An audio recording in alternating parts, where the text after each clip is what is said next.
Hello, hello, hello, y'all. Thank you guys for joining Relive Podcast. Tonight we have a special guest here.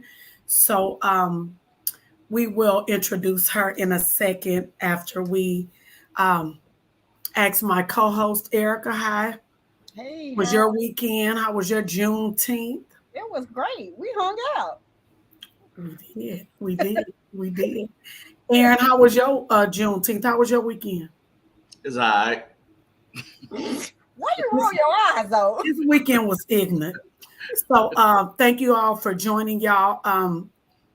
We are on every Tuesday night, 7:30 p.m. YouTube and Facebook Live. Go subscribe to our YouTube page. Please share, share, share.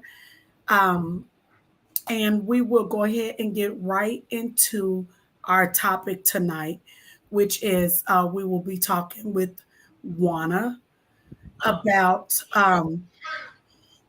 we will be talking to Juana today about the loss of her husband, Laderick Torrey. So we will go ahead and get right into that. So, Juana, how was your weekend? Great and hot. Great, and yeah, absolutely, absolutely. So, Juana, of course, I know you. I know Laderick. Can you tell the audience how you met Laderick? How this whole beautiful relationship started? I met Laderick when I was still in high school. I actually went to high school with his uncle.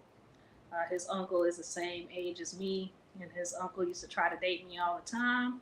But he dated one of my friends, and I was like, we don't do that around here. So he always would tell me that I needed to meet his nephew. But I used to think that his nephew had to be too young to talk to me. And this was when I was a junior in high school, and Laderick was gone in basic training. So he came back from basic training in December of 1992. I actually had my first date with him on January 8th of 1993, and we had a son by December 22nd of 1993. Okay, okay. So y'all hit it off pretty fast. Yes. Okay. So what type of guy was Laderick? Tell us a little about Derek Laderick. was a family man. Like, he loved his family above all else. Really interested in trying to change the paradigm of some of the things that his family went through in previous generations. He was a hardworking man, but he was the life of the party. Everybody loved him, especially the ladies. So here he was very popular, and he was from Chicago, so he would travel back and forth from between here and Chicago, and he was very, very popular up there. So just like everybody's friends, didn't know any strangers, everybody in the town who knows him, loves him, life of the party. So just a good guy, but like any other person, he had his vices. And but overall, just I have a really fond memories of him and the times that we spent together, in spite of some of the things we went through. Okay. So you guys had two kids together, Mm-hmm. Ladarian, Tori, and Simeon. Mm-hmm. So tell us a little bit about them and how they are kind of similar to Derek. What reminds you of Derek through them? Like, Well, my kids are 6 years apart. So my first son I had 2 weeks before I turned 18. And then me and his dad split up when he was about 2. So from when he was 2 till he was about 5 or 6, I was raising him on my own. So he's my oldest son is kind of like my road dog. Like, he went through the trenches with me. He lived in the projects with me in Grant Villa, although I had forgot I lived over there. But yeah, that's beside the point. I was like, he put in a song. I was like, we didn't come from the projects. I was like, oh yeah, we did. But that's beside the point. And by the time I had my second son, I was 24. I was been very fortunate to have really good jobs just because of the tech industry in Austin. So by the time I had my youngest son, I was working full time. I was steadily employed. So it was kind of a different paradigm. I went from being, kind of footloose and fancy free and kind of winging it to by the time I was 24, I was holding down a job, paying bills, a lot more stable. So my younger son got a more refined version of me than my older son did. And so my older son probably exhibits a lot more of the wild tendencies of myself and their dad. And then my younger son, because we were already married, by the time he remembers anything, he has like very fond family oriented memories of his dad. And so those are the personality traits that he exhibits. Okay. Okay. So we will move forward on to uh, you and LaDerek's relationship and what happened between, you guys raising the kids up into the death of LaDerek. So LaDerek and I were married. Well, we were together from off and on from 1993 till about 2004. In 2004, he decided he didn't want to work a traditional job, and it was fun, more fun doing other stuff in Chicago that young black men like to do. And so we split up in 2004. And prior to that, there was just a lot of stuff. We were both young. When you get married young, you kind of have to grow through things with your partner. You go through stuff, but you need to grow through things. And so just dealing with infidelity, being young, not being responsible, those kind of things, not really having relationships that we could look at to kind of model our marriage after.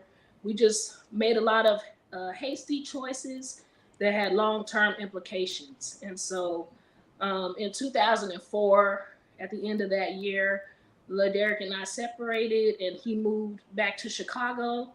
By this time, we had 2 kids, but he has 4 other children that live in the Chicago area.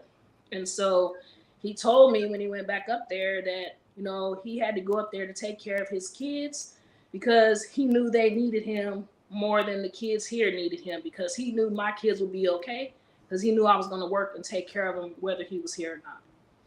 And so I held a lot of resentment about that at first, but over the years, LaDerek and I really communicated a lot and got to the point to where we were going to reconcile and he was going to come home. And this was in late 2010. And so in 2010, in the spring and the summer, we were making, plans for him to come home. But in early November, there was a home invasion and he was killed 2 weeks before he was supposed to come back. Okay. Yeah. That was, yeah. I remember that. So when that happened, how did you find out that LaDerek had been killed?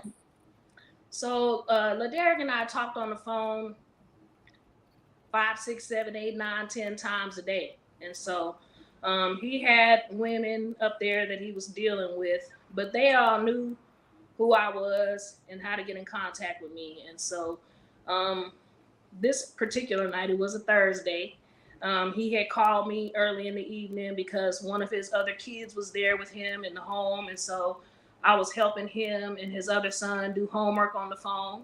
And then, we got off the phone to go about our, regular evening things. And about 10 o'clock, and normally he would call me before he went to bed, but about 10 o'clock, I got a call from his girlfriend, Kim. And she was like, "You don't know me, and but I know that you and LaDerek talk all the time, but could you please try to call him because he's not answering the phone. And I've called him a bunch of times and he's not answering the phone." And so I called and called and called and he didn't answer the phone. And then I got in touch with some relatives up there and had them go by the house. And by the time the family members got to the house, the police were there and he was just basically laying outside in the grass dead. They broke in his house and he tried to go out the window and they shot him in the back. Oh, wow. Okay. So being all the way in Texas, being his wife, having these kids here, trying to reconcile a relationship that you have been in since you were a teenager. Hearing that, what were the first thoughts that went through your mind The first when? thing I thought of was, how am I going to tell this to my kids? Yeah. Like, how do I tell this to my kids? Because that was my only thought. And then,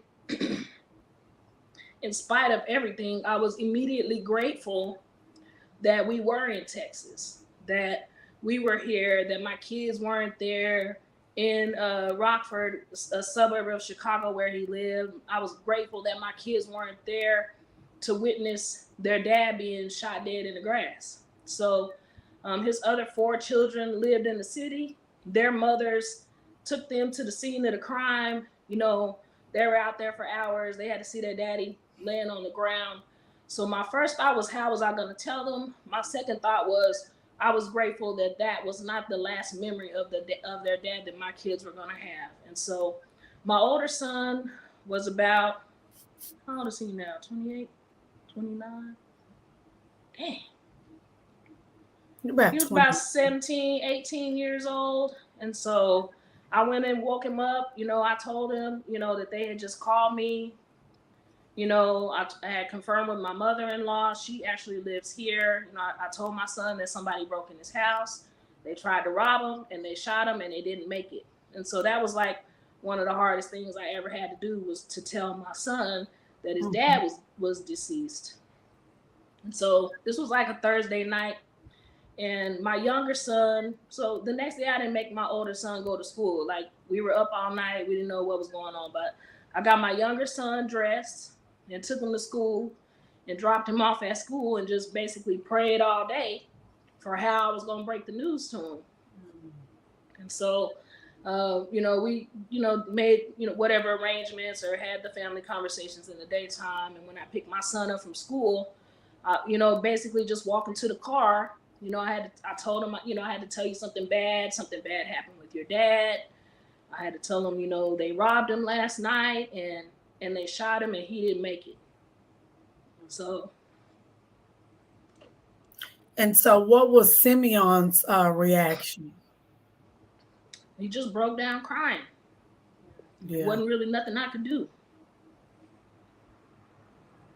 Like, I had to like reassure him over and over that that's what actually happened. Like, he was really gone. And, you know, kind of after that, aside from like making the arrangements to get there, it's kind of a blur because it was just all a lot.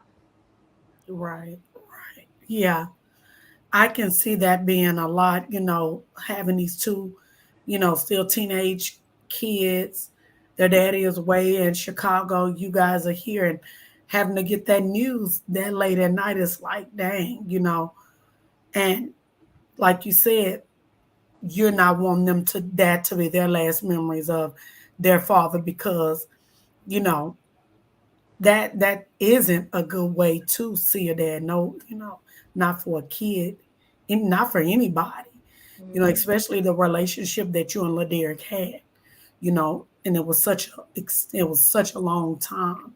You know, y'all kind of grew up together, from kids up until adulthood. You know, um, so Aaron, do you have any questions for Juana? So I wanted to know, like, how have you been coping with this loss? Um, I know it can be tough. I've never been in that situation, but have you reached out and got some help, some counseling, or have someone to talk to? Or how do you? Yes, I've done therapy. Um,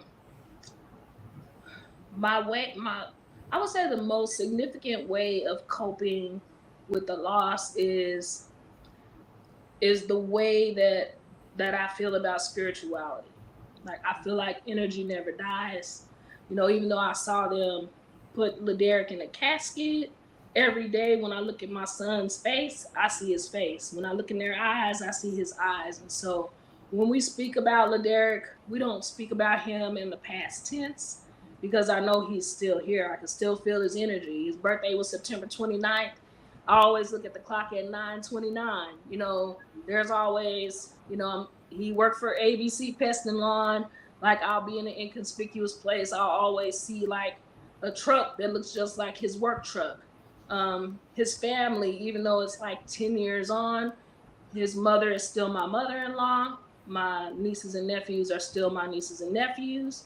My stepkids, I don't talk to them every single day, but I still have a good relationship with my stepkids. After he died, while they were still minors, we sent for the kids to still come down here in the summertime so that they could maintain that relationship. As a matter of fact, he has a daughter that's only 13. She'll be down here in a few weeks to spend some time with her brothers. And so I would say my coping is just understanding that, he's not physically here, but I have reminders around every day. This plant right here is 28 years old. We bought it at the flea market over there off of 290. It's still alive.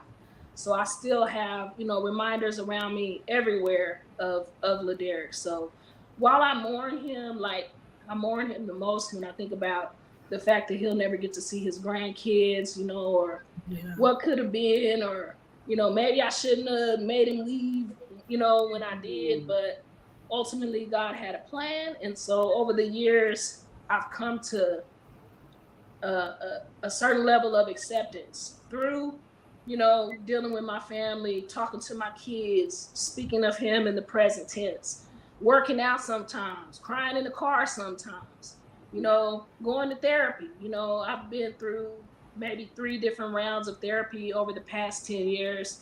Each time, different types of issues will come up depending on where I am mentally, when I feel the need to go have those conversations. So it's not just any one thing. It's just a determination not to, repeat that cycle with my kids in the next generation.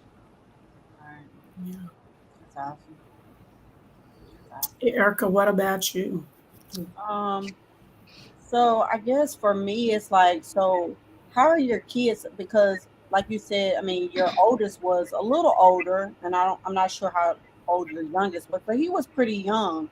So how did they cope with it, and how did you help them deal with that situation?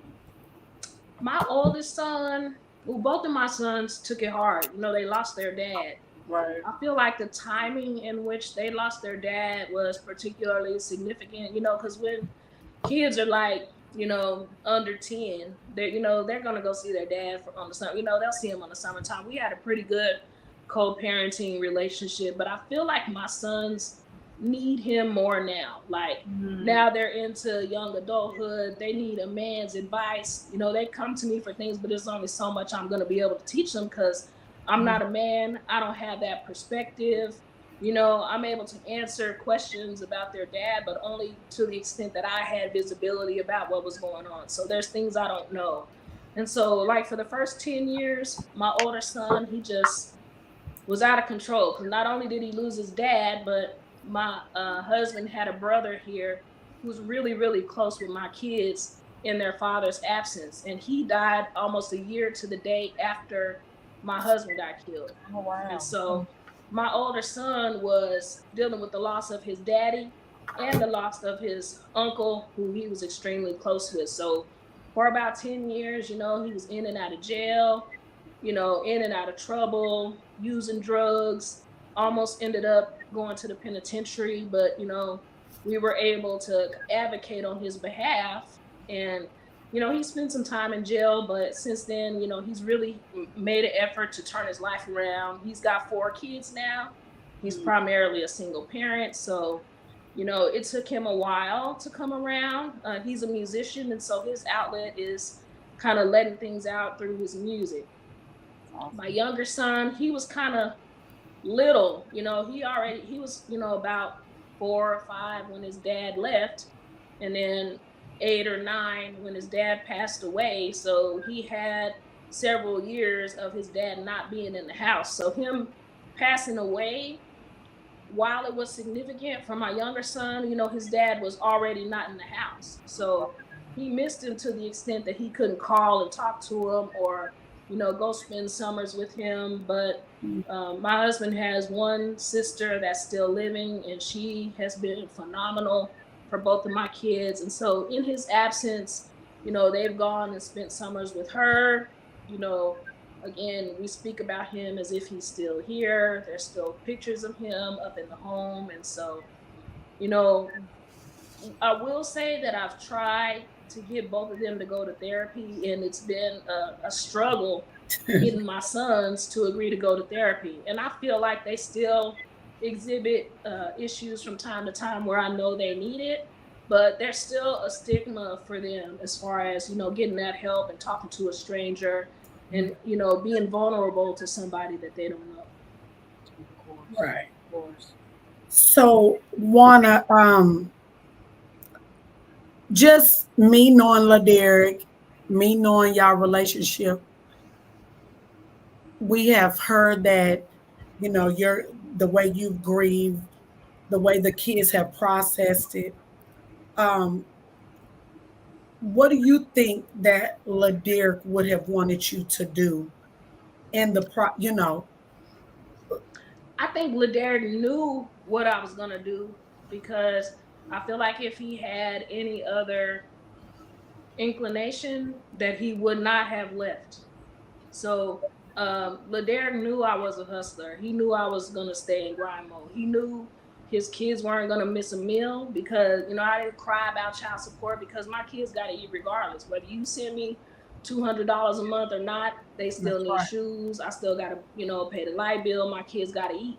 I feel like he knew he could rest in the fact that these kids were straight. Mm-hmm. And he knew that in the event of him being gone, if his kids up there needed anything, that they can call me, and they know they can call me today. Those are still my kids. And any person that I'm with now, they know I already come with a mother-in-law and a mama, and these are all my kids. And if any one of them knocks on my door, they're welcome in my home. So I think I feel confident that LaDerrick knew that, and that he would not be, disappointed in the way things turned out as far as his sons. So, what was one of your fondest memories of Derrick? This wasn't a funny. The situation wasn't funny, but one thing that I think about often that makes me laugh is we would every summer we would drive up to Illinois and pick his kids up and bring them back down here for the summer. And so one summer we went up there, and we were picking up his daughter, and we went to Burger King. And so the kids were all little. And so I was like, everybody's getting, I ordered 3 Happy Meals, 3 Sprites. That's what we're getting, because we're about to be on the highway for a long time. And so his daughter was like, "No, Daddy, no. I want a big red." And she wanted the biggest soda that they had. So I got my boys the little kids meal, and he was like, "You can get whatever you want, baby." I used to be mad about him overcompensating with his other kids in the summertime when they came. So I was like, "You want to get her a soda, get her a soda. But if we're gonna have to stop and pee in 5 minutes, and I'm not taking her to the bathroom. So, get her the soda, me being petty." So we all eat the food, she got this big ass soda, we get in the car and we driving down the highway. Of course, she couldn't finish the soda in the restaurant, so she done brought this big ass soda, and she's like spilling it everywhere. Before we can get to the car, the shenanigans already started. So she done spilled half the soda. We get in the car. He's pissed off because, now he takes the soda, just like chunks it in the grass. He's like, "Get your ass in the car." And like the whole time, I'm like, "I told you not to get her that big ass soda." So we start driving. We're not even in the car 30 minutes before her stomach started hurting. So I was like, "I told you she was going to have to pee." And so he turns around. He's like, "Just hold it." For me not to be right. And when he turned around and told her to hold it, and she projectile vomited all that red soda from the back seat into the front seat. And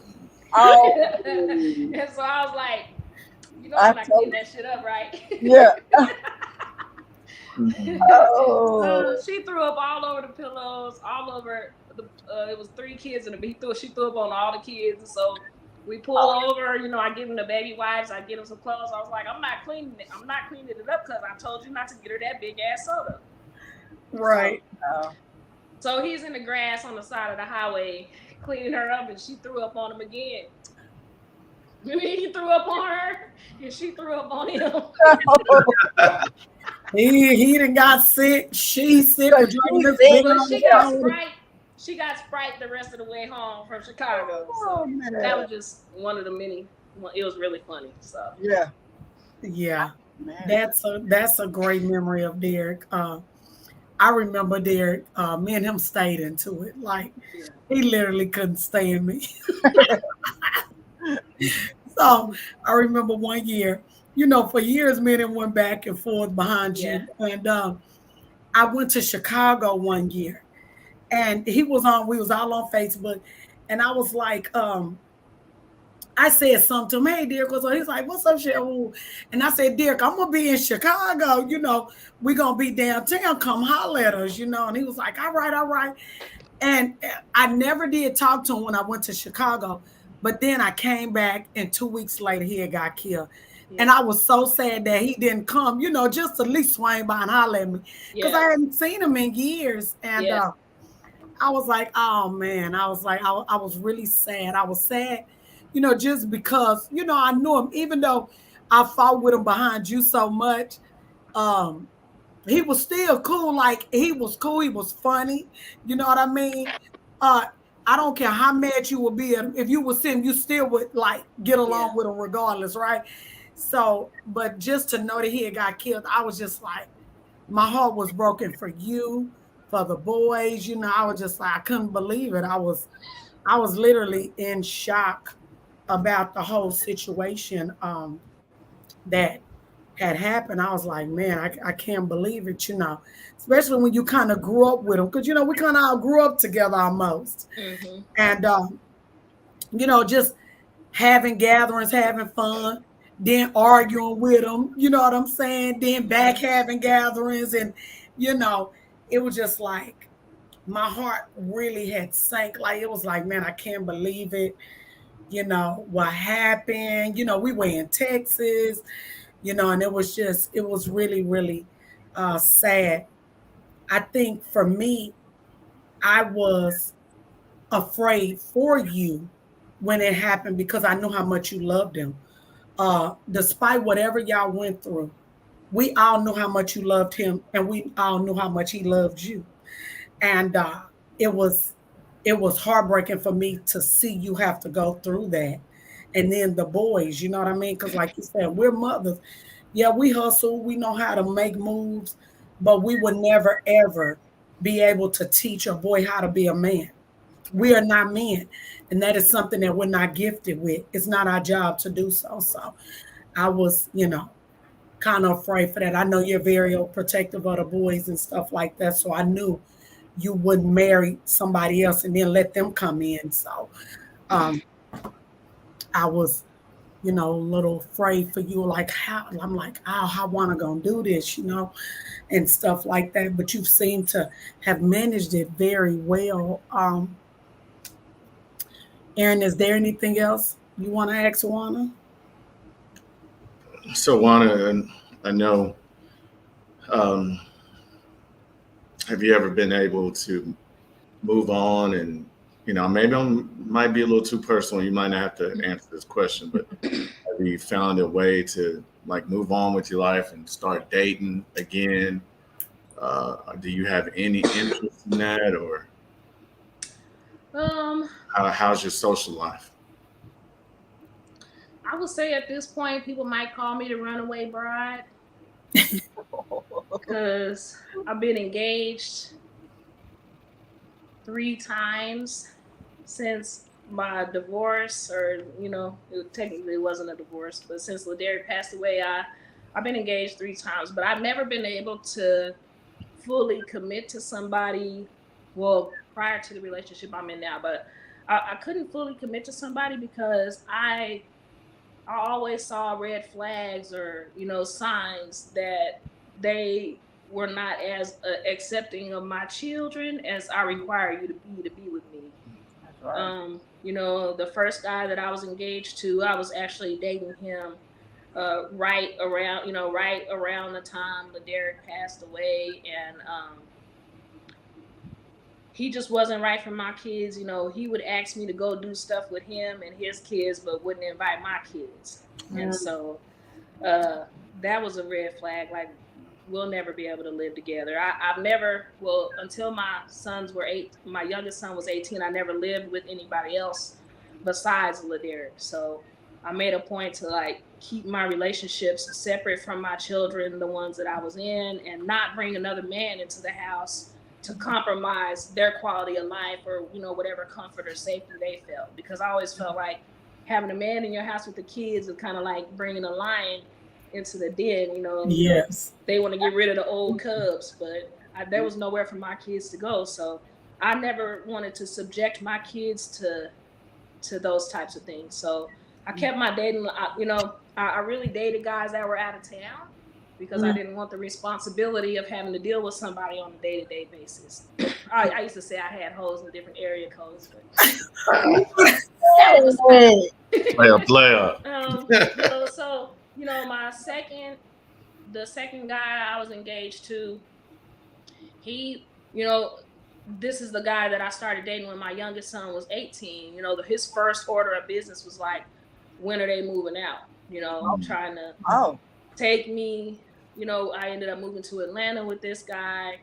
I felt like he wanted me to focus on him and his family again and kind of leave my boys to their own devices just because, they're grown now. But they're not grown. They're not ready. They're still grieving. They got a lot of stuff going on. So yeah. And those are your children. When I decided to leave him, it was a nice Thursday afternoon, and I was like, I think I'm going home. My kids needed me. My family had stuff going on. My grandma was sick. So on a Thursday, I asked him if he wanted to renew the lease, and he was like, no, I don't want to renew the lease. And so Friday, he left and went to work and went out of town. Saturday, I flew my nephew, Michelle's son, to Atlanta, and he packed up my U-Haul and drove all my shit back to Texas. So that was that. And I was engaged last year, and this guy, he's nice and everything, and I love him, and I might eventually get married. But at this time in my life, I feel like I just need to focus on myself, back in therapy, figuring out what I want to do career-wise. My sons are both fully independent and they're living on their own. And I'm like, this is the first time in my life where I don't have to take care of somebody else 24/7. So, while I love my boo, fiance, my partner, whatever we're going to call him, right now, I need some time to figure out what I want to do the next few years. I've been at the same job for a long time because, I needed that job to take care of my kids, but now I have the options to, switch things up and do some of the stuff I always wanted to do because I don't have to run 100 miles an hour anymore. Right. So, Juana, I will ask you this question as your sister-in-law and as your friend. Are you okay? How are you? Are you fine? Because what I know about you, you have taken care of a lot of people. Um, you're a grandmother, your mother, you're helping your boy. Simeon has moved away to Houston. You have Ladarian here. You've helped my son. He's like your son. You know what I'm saying? You have your mother, you took care of your grandma. How is Juana? How is Juana? I am better now. So I will say that all of that stuff took a toll on me, like physically, mentally. I got to the point where most of my days I was just overly stressed, overworked, just hustling 7 days a week, nonstop, being there for everybody. So, I ended up with fibroids, I've had, weight loss on and on, I've suffered from depression off and on. sometimes treated, sometimes not treated. In my younger years, I drank a lot, smoked weed, whatever I could do to try to get my mind off of some of it was just a very heavy burden to bear. And so I'm actually still on leave right now. And this leave that I'm on is the longest that I've been off in 24 years. And so now I'm good. I've had some time to recuperate. Physically, I'm feeling better. I'm talking to a therapist weekly. I'm a work in progress just like everybody else. I just make it look good, but I go through stuff, just like everybody else does. But today, I'm okay. And I just take it day by day. Yeah, that's good to hear. I think therapy is great. I mean, I go to therapy. Finally, for once in my life, I decided that therapy was a good thing for me. Just because we do work so much and we do a lot. But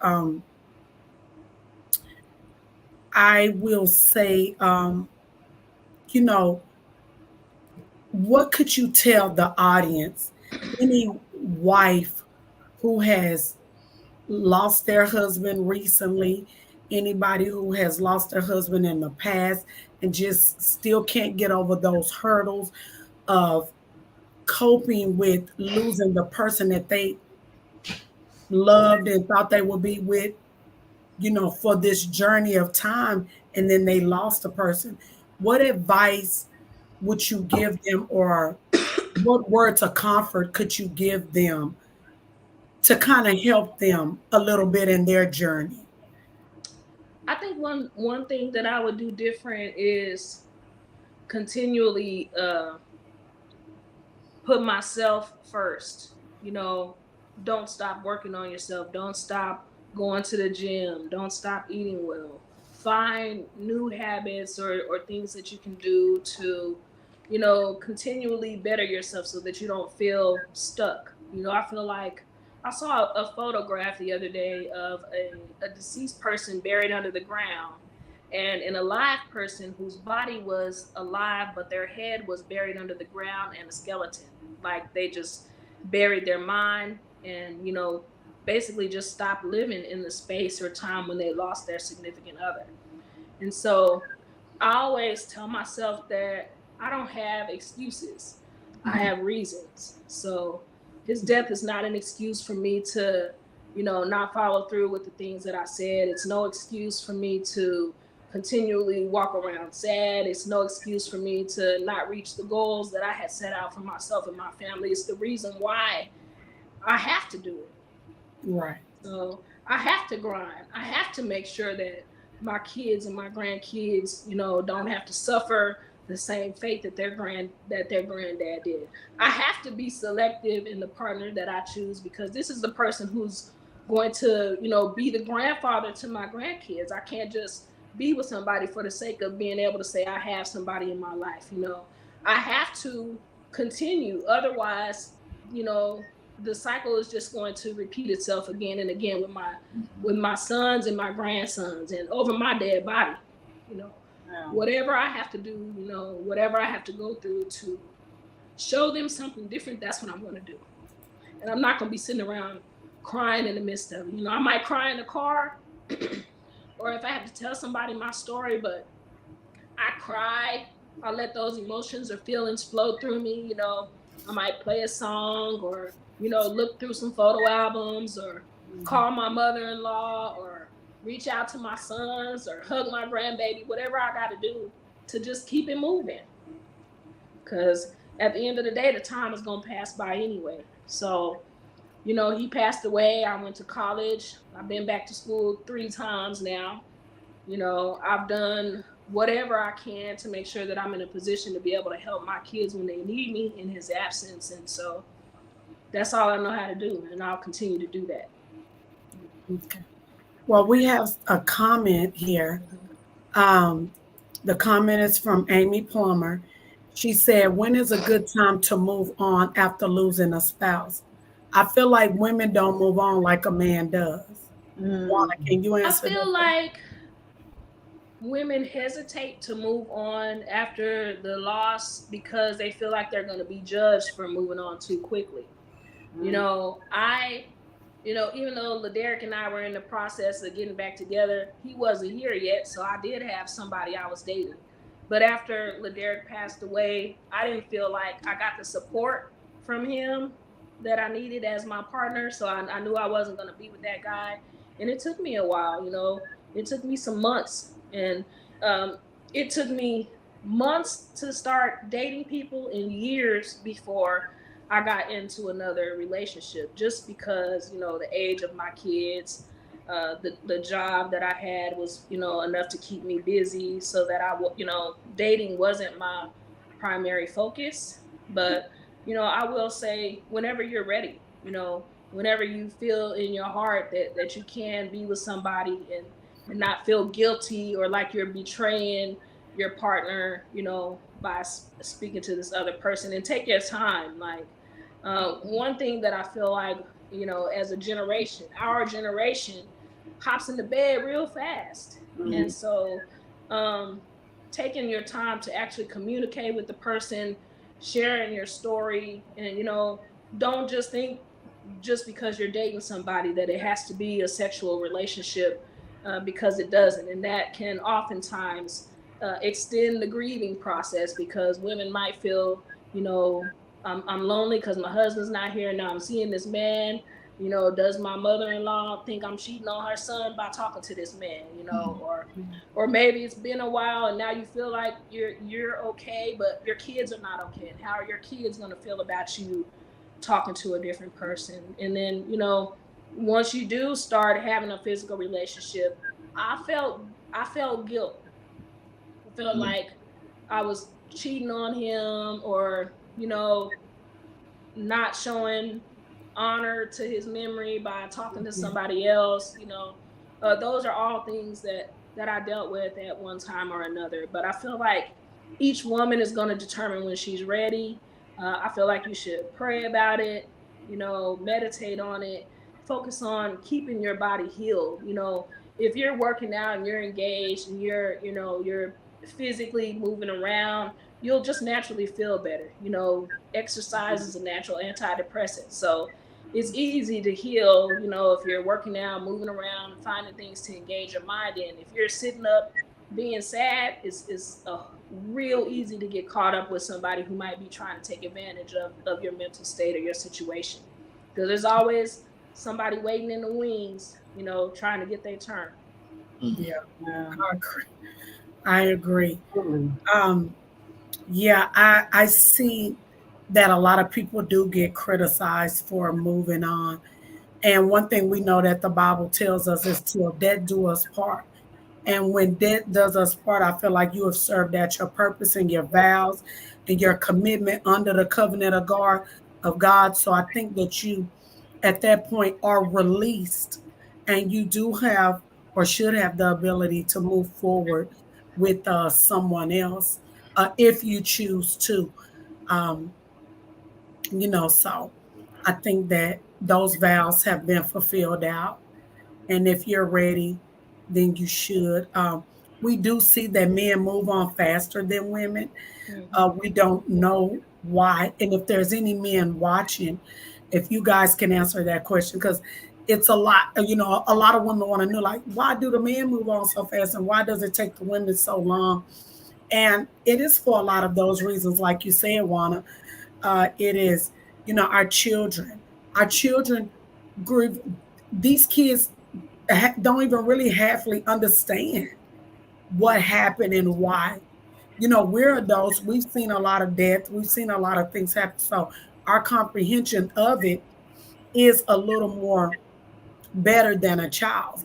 So you do have to take your kids' feelings into consideration and how do they feel, and you do have to give them some grieving time, because at the end of the day, you can't just rush them past it, because they have to deal with that. Then they have to deal with being a teenager and they got their hormones and they're trying to move. So I can appreciate all that you said on how you handled your situation. Just giving yourself time to grieve, giving your kids time to grieve, and then taking baby steps to move forward in the process. Even though you and Laderick were separated but still married, just trying to get back in the swing, and then that happened, and you moving forward. So, Erica, you have anything else you would like to ask Juana? Mm, not really. I feel like, Juana has answered all the questions as far as how she's moving forward. So is there anything right now in your life that you're like, I want to do this? I know you said that you finally started to move forward and you're thinking about yourself. So is there anything on your plate that you're like, this is what I want to do and I want to accomplish for me?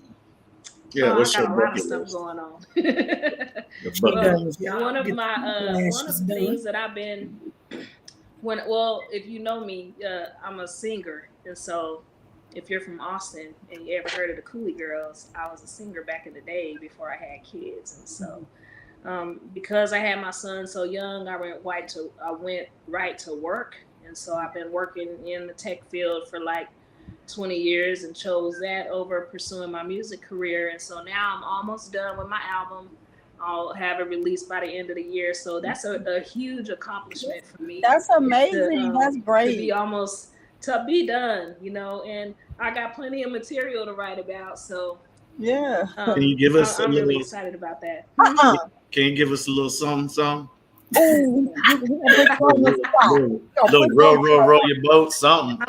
I won't sing it, but yeah, I'm excited about that. So stay tuned. That's Album awesome. dropping soon. We'll have to have you back then. Yes. That's amazing. Right, And if you need right. a little backup singer, Yeah. And Boy, you so know. another thing, I've been working in tech forever, but I always had a side hustle. I do hair, and so I recently went back to school and got my cosmetology license. So now I'm gonna be doing lashes and hair, and so I'm really trying to pivot right now from corporate to fully self-employed. And so I'll keep my corporate job for as long as I have to, but my plan is to go platinum. No, but seriously, my Yeah, plan is to use this album as an opportunity to like do some different things, get some of my songs on some of these Netflix and Tubi movies, and over the course of the next couple of years, I'll just be building up my clientele to fully transition into the beauty industry and out of IT project management. that's awesome. That is awesome. Congratulations. Yeah, I that's am all for getting out of the work Yeah. field. Y'all know. What's the title of your album? Jackie. So my aunt Jackie is the one who taught me to love music and taught me how to sing. And so I have a lot of aunties, and I'll have a song on there for each one of my aunties, based on their personality.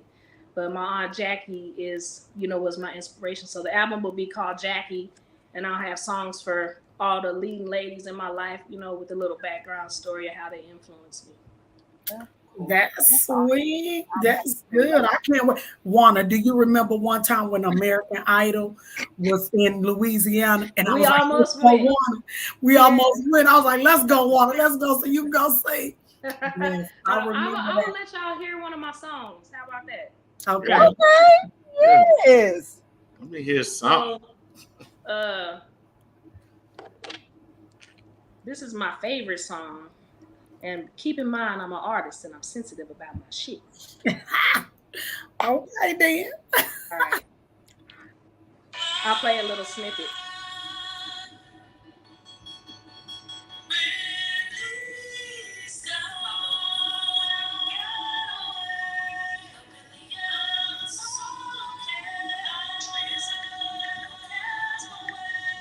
The confusion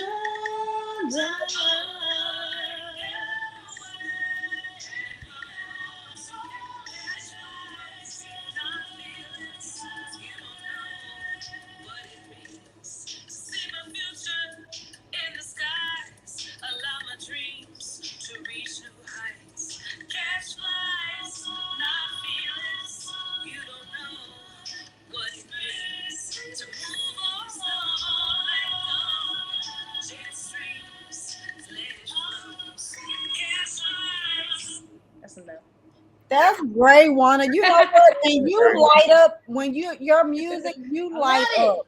That's what I'm supposed to be Dude, doing. So that's yes. amazing. Yes, that's great. That's good. Mm-hmm. It's going through life and losing a husband and raising your children and having to try to keep their dad's legacy alive in the midst of being a full-time parent by yourself. And I mean, that is so awesome that you can just really, because you've been singing forever, and Mm-hmm. when you were saying that, it popped in my head when I was like, "Want to go to American Idol? Come on, we're gonna drive to Louisiana." Yeah. And it's something that you've been wanting to do forever, Forever. and it's so great to know that you have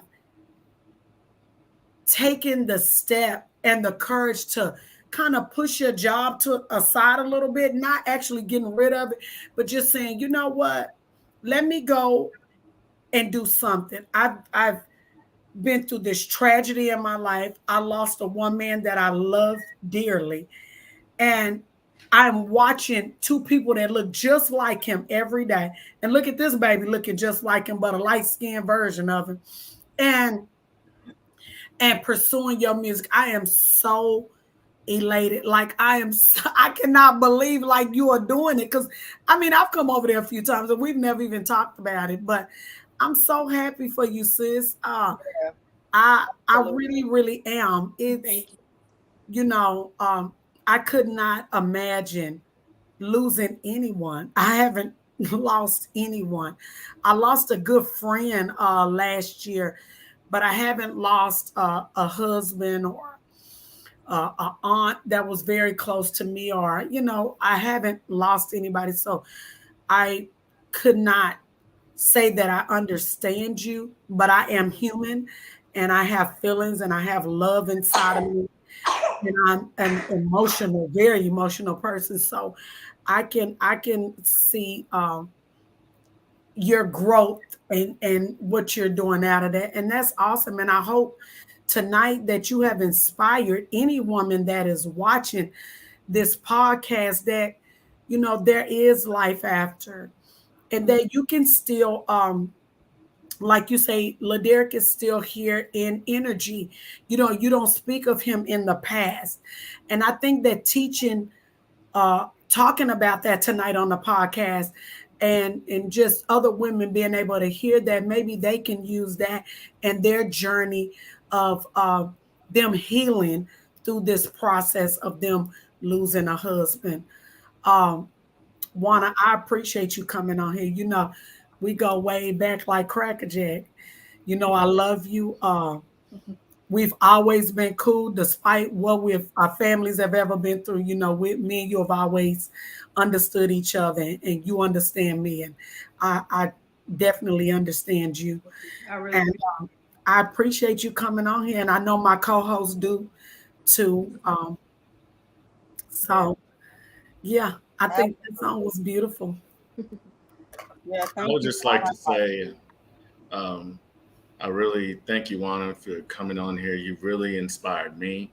I Yeah. know you've inspired others because life goes on. it.